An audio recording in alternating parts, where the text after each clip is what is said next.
नमस्कार दोस्तों, crescent education classes में आप सभी का स्वागत है। उम्मीद करते हैं सभी लोग स्वस्थ हैं और अच्छी प्रिपरेशन आपकी चल रही होगी आगामी परीक्षाओं को लेकर।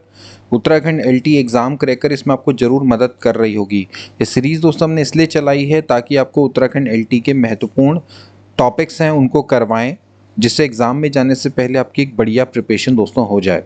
और यहाँ पर हम जो महत्वपूर्ण अति महत्वपूर्ण टॉपिक्स हैं उनको ही सम्मिलित कर रहे हैं, क्योंकि सिलेबस काफ़ी बड़ा है और ऐसे समय पर दोस्तों आप थोड़ा सा स्मार्टली अगर पढ़ के जाएं तो काफ़ी हद तक चीज़ें आपके लिए आसान हो सकती हैं। आज हम दोस्तों आपके लिए एक और महत्वपूर्ण मॉडल पेपर लेकर आए हैं दोस्तों, जो कि आपका सामान्य ज्ञान जनरल नॉलेज पर आधारित होगा। इसमें आपको उत्तराखंड के प्रश्न देखने को मिलेंगे, इसके अलावा इंडियन जीके के भी आपको प्रश्न देखने को मिलेंगे। तो आज है पार्ट नंबर 8। इससे पहले 7 पार्ट्स दोस्तों हमने अपलोड किए, उनको जरूर देखिएगा। आपको काफ़ी हद तक आइडिया आएगा कि उत्तराखंड में किस तरह के प्रश्न आपको देखने को मिलेंगे। इसके अलावा अगर आपको मॉक टेस्ट चाहिए तो तुरंत हमारे टेलीग्राम चैनल को ज्वाइन कर लीजिए। लिंक अबाउट सेक्शन में दिया गया है, वहाँ पर आपको हमारी क्लास की अपडेट्स मिलेंगे। इसके अलावा मॉक टेस्ट की नोट्स की सुविधाएं भी देखने को मिलेंगी। तो चलिए आज की क्लास को शुरू करते हैं। अंत में कितना स्कोर रहेगा जरूर बताइएगा। 30 प्रश्न का ये मॉडल पेपर रहने वाला है। तो चलिए स्टार्ट करेंगे। दोस्तों आज हम करने वाले हैं सामान्य ज्ञान का मॉडल पेपर सॉल्व। आगे बढ़ने से पहले दोस्तों हमने पिछली क्लास में आपको मुदालियर आयोग के बारे में बताया था, जिसको थोड़ा सा करेक्शन दोस्तों हम करना चाहेंगे। तो मुदालियर आयोग का दोस्तों गठन हमने थोड़ा गलती से बता दिया था 23 दिसंबर 1952। तो यहाँ पर दोस्तों थोड़ा सा टाइपिंग मिस्टेक थी, दिसंबर की जगह दोस्तों ये होना चाहिए सितंबर। तो 23 सितंबर 1952, इसको आप ध्यान रखिएगा दोस्तों। तो 23 सितंबर 1952 मुदालियर आयोग, जिसको कि माध्यमिक शिक्षा आयोग के नाम से जाना जाता है, इसके गठन को दोस्तों आप करेक्ट कर लेंगे। तो चलिए दोस्तों आप क्लास को शुरू करेंगे। आज के मॉडल पेपर का पहला प्रश्न है दोस्तों, वर्तमान में उत्तराखंड राज्य में महाविद्यालयों एवं विश्वविद्यालयों में प्रवेश हेतु किस पोर्टल का प्रयोग किया जा रहा है। बहुत इंपॉर्टेंट है दोस्तों कि उत्तराखंड में अगर आप किसी यूनिवर्सिटी में एडमिशन लेना चाहते हैं तो किस पोर्टल के थ्रू आप एडमिशन ले सकते हैं। तो इसका राइट ऑप्शन दोस्तों क्या हो जाएगा? इसका राइट ऑप्शन है समर्थ। समर्थ पोर्टल ये दोस्तों एक ऐसा पोर्टल है जहां पर आप अगर उच्च शिक्षा में अप्लाई करना चाहते हैं या किसी आप महाविद्यालय विश्वविद्यालय में प्रवेश दोस्तों लेना चाहते हैं तो समर्थ पोर्टल दोस्तों यहाँ पर शुरुआत किया गया है। देखिए न्यू एजुकेशन पॉलिसी 2020 के जो प्राविधान है उसके क्रम में ही दोस्तों इस पोर्टल को शुरू किया गया है। तो बेसिकली क्या है कि इसका इस तरह का दोस्तों इसके पीछे कॉन्सेप्ट है कि अगर आपको उच्च शिक्षण संस्थानों में प्रवेश लेना है तो आपको एक मंच मिल जाए जहां से आप राज्य के किसी भी यूनिवर्सिटी या फिर महाविद्यालय में प्रवेश ले सके। तो आपने सिंपली करना क्या है कि समर्थ पोर्टल में आप आवेदन करें और देन इसके बाद आप यहाँ के महाविद्यालय और विश्वविद्यालयों में प्रवेश ले सकते हैं। अगला प्रश्न देखेंगे दोस्तों, क्वेश्चन नंबर 2। कवि गुलजार के अलावा 58वें ज्ञानपीठ पुरस्कार के अन्य प्राप्तकर्ता कौन है? अब जितने प्रोमिनेंट अवार्ड्स हैं ये आप दोस्तों जरूर पढ़ के जाएं, इनसे संबंधित आपके प्रश्न आ सकते हैं। तो अभी हाल में दोस्तों आपका 58वां ज्ञानपीठ पुरस्कार मिला है, 2 लोगों को दोस्तों मिला है। तो इनमें से आप 4 ऑप्शन में से राइट ऑप्शन क्या हो जाएगा? इसमें राइट ऑप्शन है दोस्तों जगत गुरु रामभद्राचार्य। ठीक है, तो इस समय पर एक है कवि गुलजार और एक है जगत गुरु रामभद्राचार्य। इनको दोस्तों इस समय पर 58वां ज्ञानपीठ पुरस्कार दोस्तों मिला है। गुलजार जिनको कि दोस्तों साहित्य अकेडमी पुरस्कार मिल चुका है 2002 में। इसके अलावा इनको दादा साहब फाल्के पुरस्कार 2013 में मिल चुका है। पद्म भूषण से भी दोस्तों सम्मानित है। कई इनको राष्ट्रीय फिल्म पुरस्कार भी दोस्तों मिल चुके हैं। ठीक है, वहीं दूसरी ओर जो आपके जगत गुरु रामभद्राचार्य हैं तो ये आपके बहुभाषाविद हिंदू आध्यात्मिक गुरु हैं, शिक्षक हैं, कवि हैं, लेखक हैं। इसके अलावा इनको भी पद्म विभूषण दोस्तों मिल चुका है 2015 में। और इसके अलावा चित्रकूट में इन्होंने तुलसी पीठ की स्थापना की थी, तो प्रमुख संस्थापक हैं। तो इनको दोस्तों मिला है 58वां ज्ञानपीठ पुरस्कार। अगला प्रश्न देखेंगे दोस्तों, टिहरी रियासत में किस डिप्टी कमिश्नर के अधीन ठाकुर जोत सिंह नेगी बंदोबस्त अधिकारी के रूप में नियुक्त किए गए थे? बहुत अच्छा दोस्तों प्रश्न है। तो टिहरी रियासत में कौन से ऐसे डिप्टी कमिश्नर थे जिसके अधीन थे ठाकुर जोत सिंह नेगी, जिनको बंदोबस्त अधिकारी के रूप में दोस्तों नियुक्त किया गया था? तो इसका राइट ऑप्शन दोस्तों क्या हो जाएगा? राइट ऑप्शन दोस्तों हो जाएगा ऑप्शन नंबर सी, विंडम। ठीक है, विंडम। तो विंडम दोस्तों उस समय के तत्कालीन डिप्टी कमिश्नर थे और बेसिकली जो जोत सिंह नेगी थे वो कुली बेगार से दोस्तों परेशान ग्रामीणों की समस्याओं को काफ़ी हद तक सुलझाने का प्रयास दोस्तों उस समय पे कर रहे थे। तो कुली एजेंसी की भी दोस्तों इनके द्वारा स्थापना करी गई थी। तो कुली बेगार से भी दोस्तों ये जुड़े हुए थे। अगला बात करेंगे क्वेश्चन नंबर 4, लिंगानुपात की दृष्टि से उत्तराखंड भारत के किस स्थान पर है? 12वें, 13वें, 17वें, 23वें? तो इसका राइट ऑप्शन हो जाएगा 13वां दोस्तों स्थान है। लिंगानुपात की दृष्टि से उत्तराखंड भारत के 13वें दोस्तों स्थान पर अवस्थित है। अगर मैं बात करूं उत्तराखंड के लिंगानुपात की तो वो है 963। लिंगानुपात का अर्थ क्या होता है दोस्तों कि प्रति 1000 पुरुषों पर महिलाओं की संख्या। तो अगर प्रति 1000 पुरुषों पर 963 महिलाएं हैं तो लिंगानुपात क्या कहलाएगा? 963 कहलाएगा। यानी कि यहाँ पर 1000 पुरुष पर 963 महिलाएं हैं। अगर हम सबसे अधिक लिंगानुपात वाले जिला की बात करें तो दोस्तों अल्मोड़ा में सबसे अधिक लिंगानुपात है जो कि है 1139। ठीक है, भारत के लिंगानुपात की बात करें तो वो कितना है? 940 है। ठीक है, तो आप अपने फैक्ट्स को ध्यान में रख सकते हैं। इसके बाद अगला प्रश्न देखेंगे किस शहर में 37वें राष्ट्रीय खेलों का उद्घाटन अक्टूबर 2023 में हुआ था? तो रांची झारखंड, इंदौर मध्य प्रदेश, बाम्बोलिम गोवा या फिर गुवाहाटी असम? तो इसका राइट ऑप्शन दोस्तों क्या होना चाहिए? इसका राइट ऑप्शन हो जाएगा, देखिए जो राष्ट्रीय खेल थे नेशनल गेम उसका उद्घाटन दोस्तों हुआ था गोवा में। ठीक है, तो बाम्बोलिम गोवा में दोस्तों इसका उद्घाटन हुआ था। ठीक है, वैसे तो गोवा के विभिन्न स्थानों पे दोस्तों इसका आयोजन हुआ था, लेकिन बात हो रही है कि इसका उद्घाटन कहाँ पर हुआ था। तो बाम्बोलिम गोवा में दोस्तों इसका उद्घाटन हुआ था।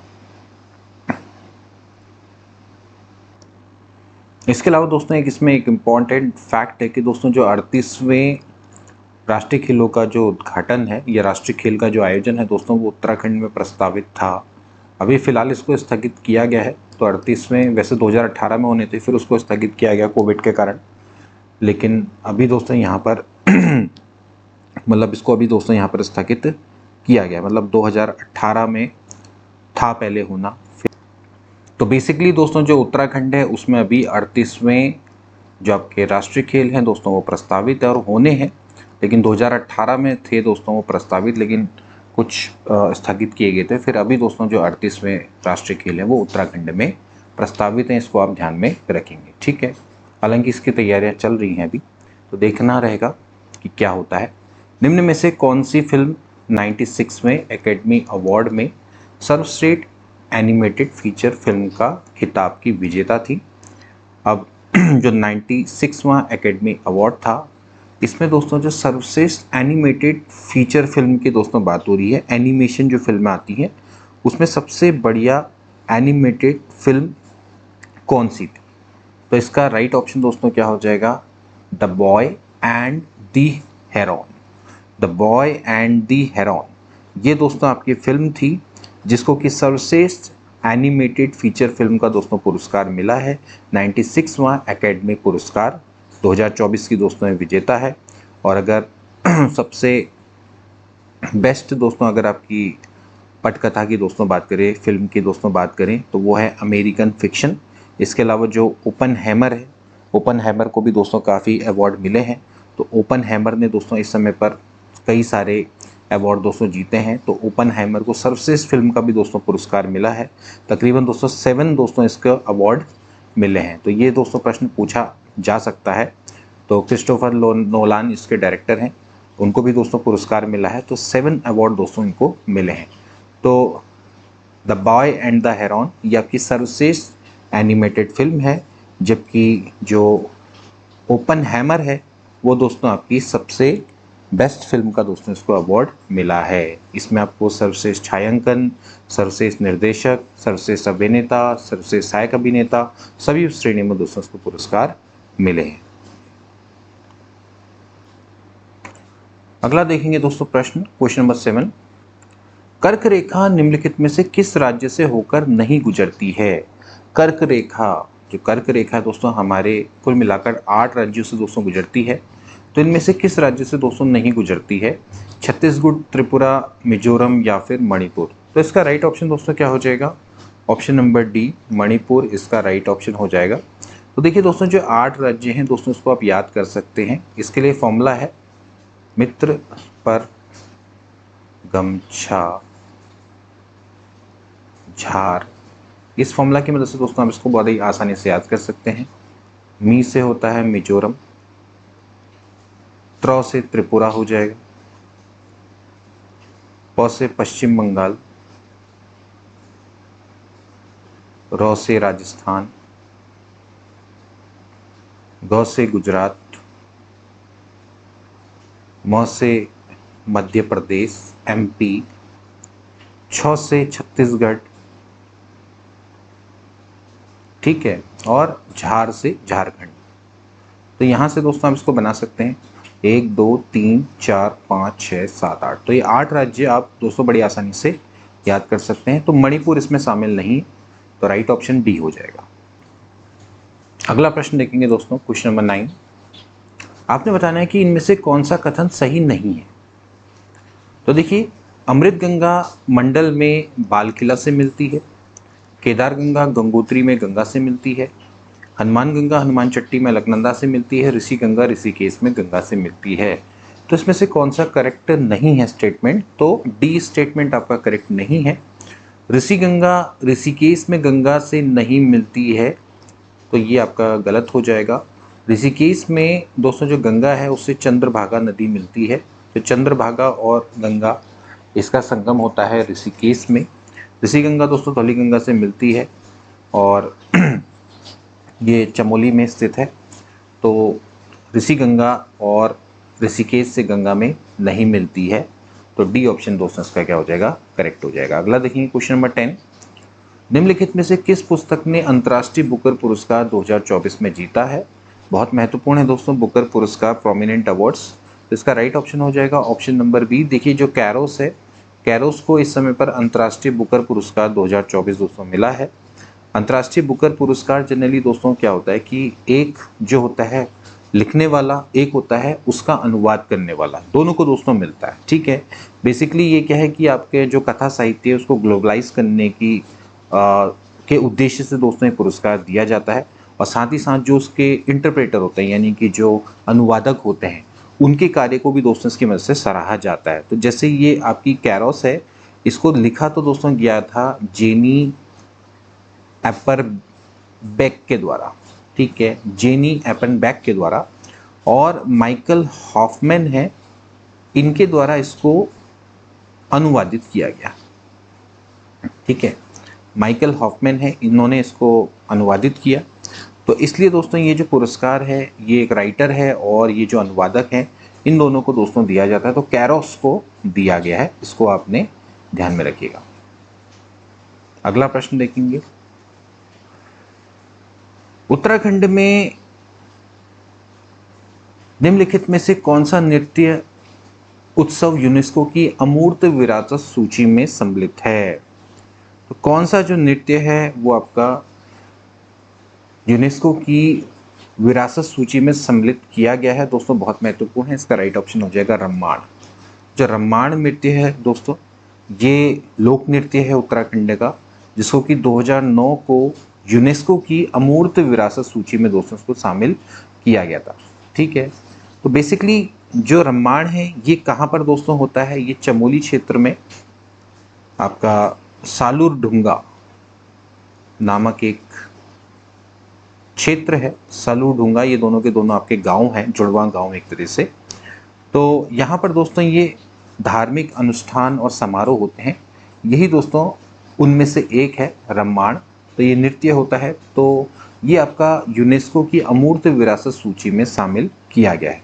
तो ये चमोली जिले के सालूर डुंगरा के जुड़वा गांवों से दोस्तों ये संबंधित है और धार्मिक और अनुष्ठान होते हैं दोस्तों, धार्मिक अनुष्ठान समारोह होते हैं, इनसे दोस्तों ये आपका संबंधित है। अगला देखेंगे क्वेश्चन नंबर 12। उत्तराखंड की पहली महिला मुख्य सचिव किसे नियुक्त किया गया है? बहुत अच्छा प्रश्न है दोस्तों।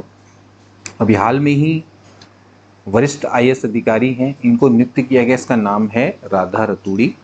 राधा रतूड़ी अभी हाल में दोस्तों जनवरी में बनी थी ये।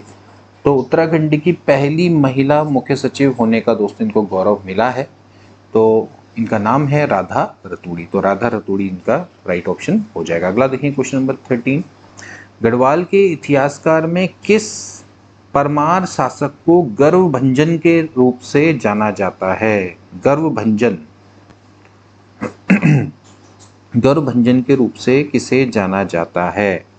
श्याम शाह, मान शाह, महिपति शाह या फिर पृथ्वीपति शाह?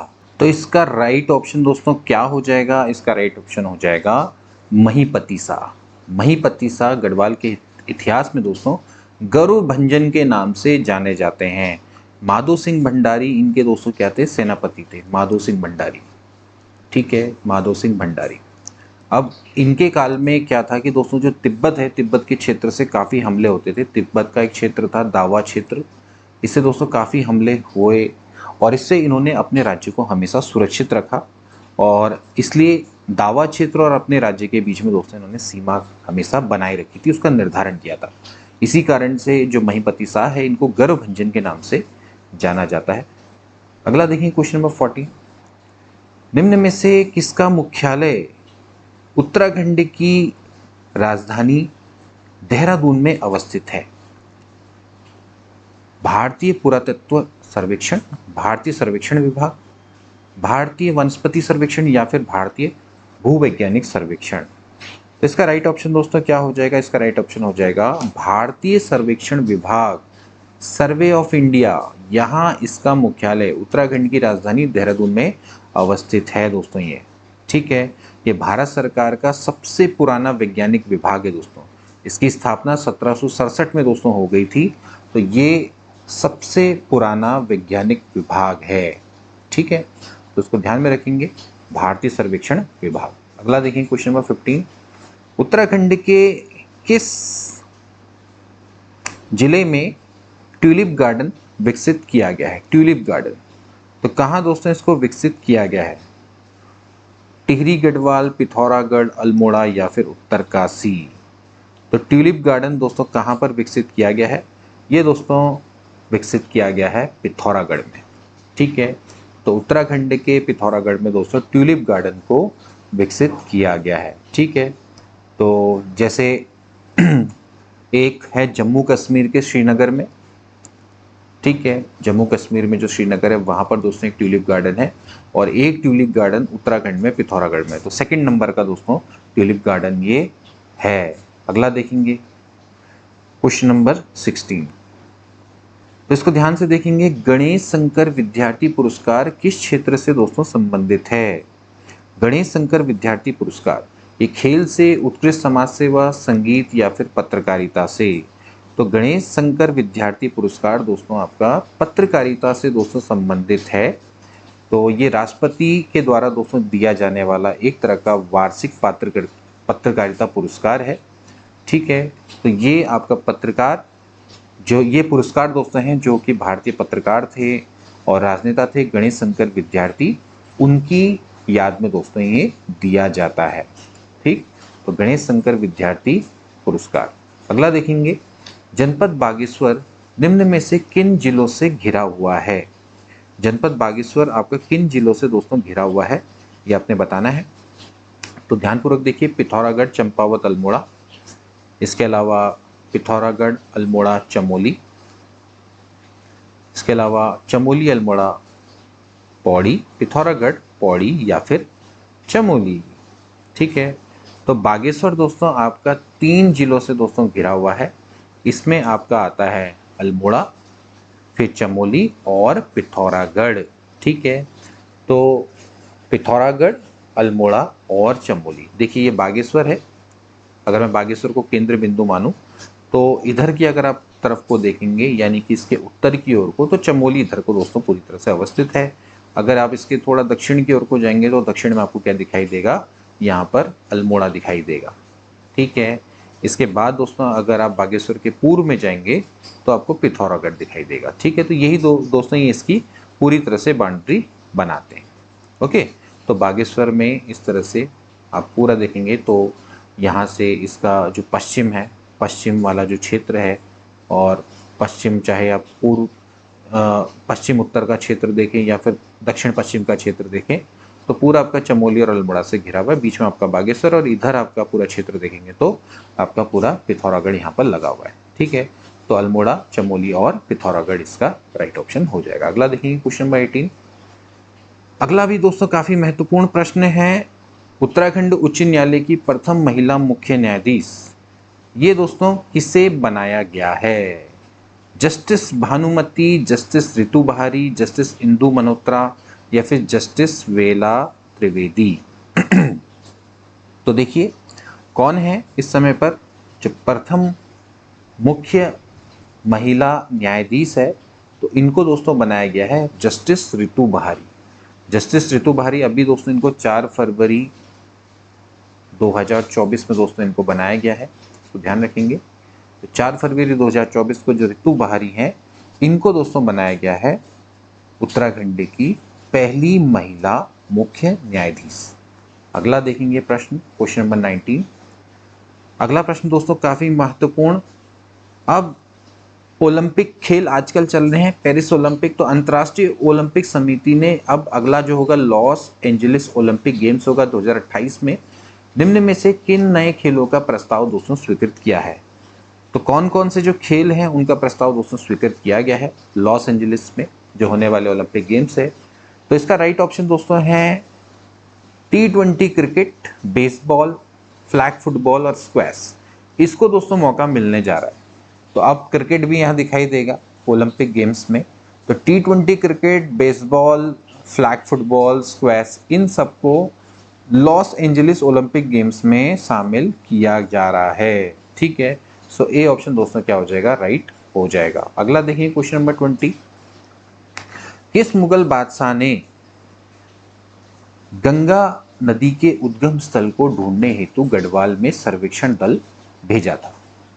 तो गंगा नदी का कहां से उद्गम होता है, इसको ढूंढने के लिए किस मुगल बादशाह ने गढ़वाल में एक सर्वे टीम को भेजा था? बहुत अच्छा प्रश्न दोस्तों। अकबर, जहांगीर, शाहजहां, औरंगजेब? तो इसका राइट ऑप्शन हो जाएगा ऑप्शन नंबर ए, अकबर। ठीक है, अकबर हरिद्वार की गंगा का जल अपने रसोई घर में भी दोस्तों प्रयोग करता था, और इसने गंगा नदी के उद्गम स्थल को ढूंढने के लिए गढ़वाल में एक सर्वे टीम को भी भेजा था, सर्वे दल को भेजा था। अगला प्रश्न देखेंगे, भारत का राष्ट्रीय आदर्श वाक्य क्या है? सॉरी, पहले ही आपका आंसर आ गया, लेकिन कोई बात नहीं। वी नो दैट कौन है दोस्तों? सत्यमेव जयते। ठीक है, ये हमारे राष्ट्रीय चिन्ह है, उससे संबंधित प्रश्न दोस्तों जरूर आ सकता है। तो सत्यमेव जयते, सत्यमेव जयते ये हमारा दोस्तों राष्ट्रीय चिन्ह है। इसको मुंडक उपनिषद से दोस्तों लिया गया है, और 26 जनवरी 1950 को दोस्तों इसको अपनाया गया था। तो इसको ध्यान रखेंगे, सत्यमेव जयते हमारा राष्ट्रीय आदर्श ये वाक्य है, मुंडक उपनिषद से लिया गया। अगला देखेंगे दोस्तों, तीलू रौतेली तीलू रौतेली पुरस्कार 2023 में सम्मानित निवेदिता कार्की का संबंध निम्न में से किस खेल से है? तो आपने बताना है कि तीलू रौतेली उत्तराखंड में दिया जाने वाला दोस्तों प्रमुख पुरस्कार है, जो कि बेसिकली वीरांगनाओं को दोस्तों दिया जाता है। तो तीलू रौतेली पुरस्कार में सम्मानित है एक निवेदिता कार्की। तो ये आपने बताना है कि किससे संबंधित हैं? तो ये दोस्तों आपके मुक्केबाजी से संबंधित हैं। डी वाला ऑप्शन दोस्तों क्या हो जाएगा? करेक्ट हो जाएगा। तो तीलू रौतेली जो पुरस्कार है वो बेसिकली अभी इस बार देखा जाए तो 14 लोगों को मिला था। इसके अलावा 35 आंगनबाड़ी कार्यकर्ताओं को मिला था, 14 वीरांगनाएं और 35 आंगनबाड़ी कार्यकर्ताओं को मिला था। तो उनमें से एक आपकी निवेदिता कार्की थी, जो कि आपकी मुक्केबाजी से संबंधित हैं। ध्यान रखेंगे इसको। ठीक है, अगला देखिए क्वेश्चन नंबर 23।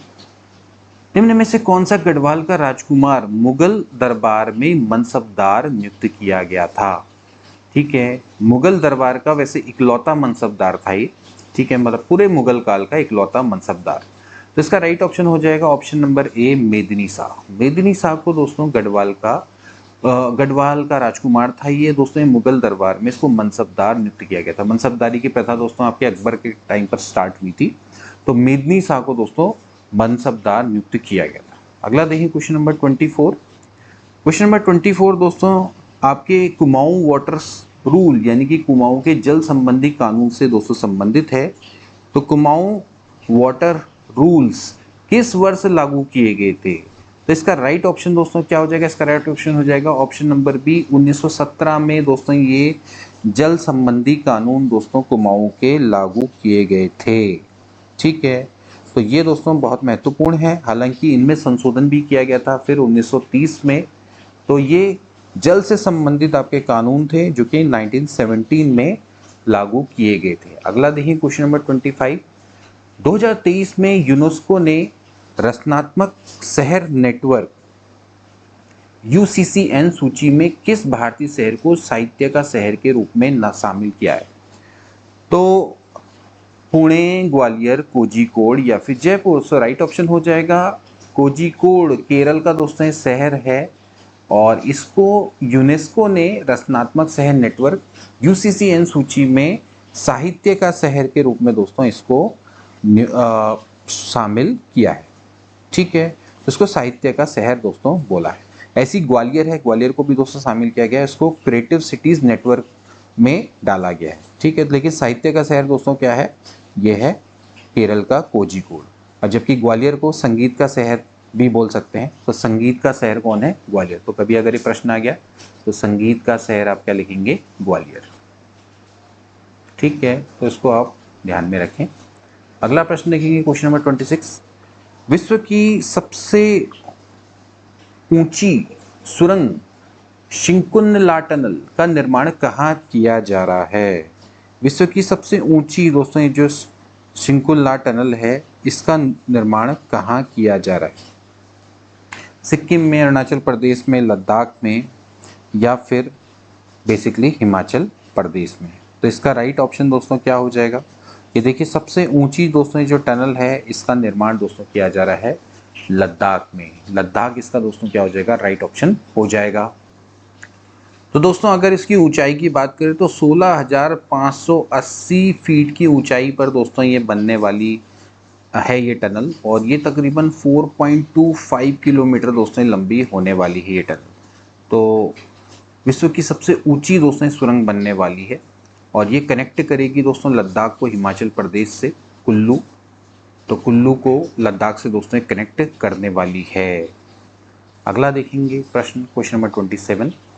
निम्न में से किसे परंपरागत रूप से उत्तराखंड में किसानों का सर्वोत्तम मित्र कहा जाता है? पिछले बार दोस्तों ये हम गलती से दोस्तों ये थोड़ा गलत हो गया था, इसका डी ऑप्शन दोस्तों करेक्ट हो जाएगा। ओक यानी कि बांज को परंपरागत रूप से उत्तराखंड में किसानों का सर्वोत्तम मित्र कहा जाता है, इसलिए दोस्तों हमने इसको शामिल किया, इसको ध्यान में रखेंगे। ठीक है, अब यदि कोई उत्तर से दक्षिण की ओर को जाता है तो उत्तराखंड में कोसी नदी के तट पर स्थित स्थानों का सही क्रम क्या होगा? अब ये दोस्तों बहुत अच्छा प्रश्न है।